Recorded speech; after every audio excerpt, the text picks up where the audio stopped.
पिछले दिनों नासिक के पास एक गांव में चल रहे एक धार्मिक आयोजन में रामगिरी महाराज नामक एक व्यक्ति ने पैगंबर इस्लाम के खिलाफ आपत्तिजनक टिप्पणी की, जिसके बाद देश और दुनिया में इसके खिलाफ मामला गर्म हुआ और कई जगह प्रकरण दर्ज हुए।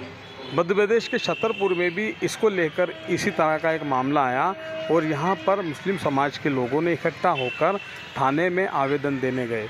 इसी दौरान पुलिस और कुछ लोगों में गहमा गहमी और आपाधापी और पत्थरबाजी की घटना सामने आई, जिसके बाद पुलिस ने कुछ लोगों के खिलाफ प्रकरण दर्ज किया।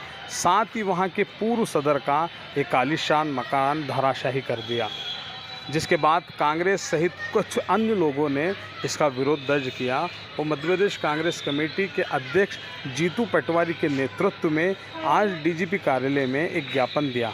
ज्ञापन में कहा गया कि ये जो मकान तोड़ने की जो नीति है, इसके खिलाफ हम सुप्रीम कोर्ट जाएंगे, मानवाधिकार जाएंगे, आयोग जाएंगे और बात रखेंगे कि चाहे कोई भी व्यक्ति हो, किसी भी धर्म और मजहब का हो, उसके खिलाफ उसका मकान ना तोड़ा जाए और कानूनन रूप से किसी भी जो आपराधिक किस्म का व्यक्ति है उसके खिलाफ कार्रवाई हो और उसके खिलाफ कानूनी रूप से ही कार्रवाई हो। का बीजेपी की विचारधारा का या बीजेपी को सहयोग मिले, सहायता मिले, उसके स्वार्थों की पूर्ति के लिए अपना पूरी व्यवस्था बनाने में लग गए हैं।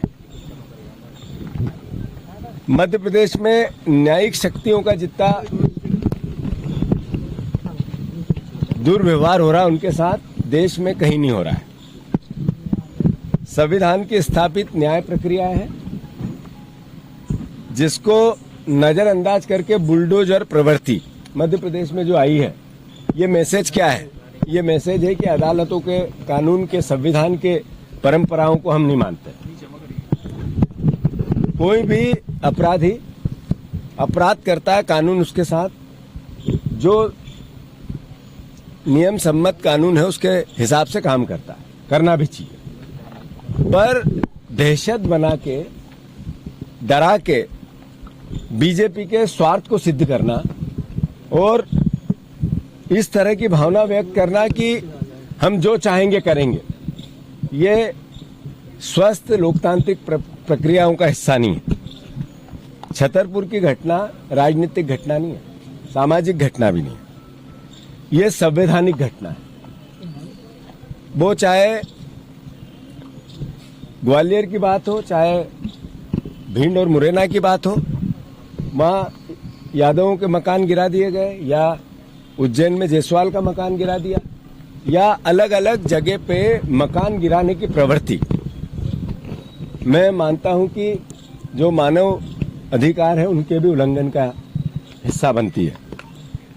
कांग्रेस पार्टी ने निर्णय लिया है कि मध्य प्रदेश में जितनी घटनाएं ऐसी हुई है जिसमें न्याय की प्रक्रिया को दरकिनार किया गया है, मैं मानता हूं उसका कांग्रेस एक विपक्षी जिम्मेवार दल है, उसका दायित्व है कि वो इसके लिए न्याय, चाहे मानव अधिकार आयोग की बात हो, चाहे चीफ जस्टिस ऑफ इंडिया को अपील करके संविधान की रक्षा को, अदालतों के अधिकारों की रक्षा की बात हो, जो अधिकारी बीजेपी के स्वार्थ सिद्ध करने में अपनी भूमिका निभाता है उसके खिलाफ याचिका की बात हो, कांग्रेस पार्टी लगाएगी। जितनी घटनाएं मध्य प्रदेश में ऐसी होती है, वो चाहे किसी जाति, किसी धर्म, किसी समाज की बात हो, जिसमें बुलडोजर प्रक्रिया का हिस्सा बनती है, मैं मानता हूं कि ये स्वस्थ संवैधानिक प्रक्रियाओं के खिलाफ है और कांग्रेस पार्टी ने यही बात आज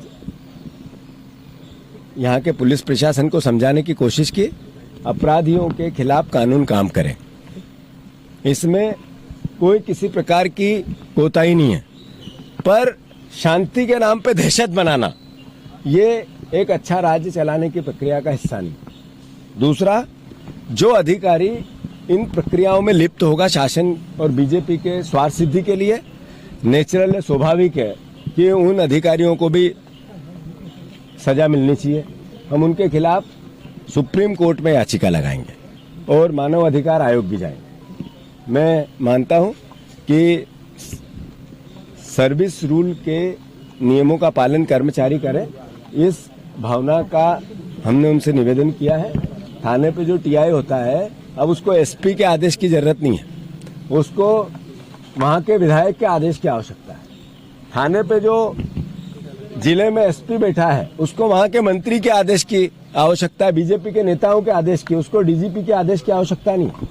इस तरह का पुलिस प्रशासन हो गया है। मैं मानता हूं इसमें सुधार की आवश्यकता है।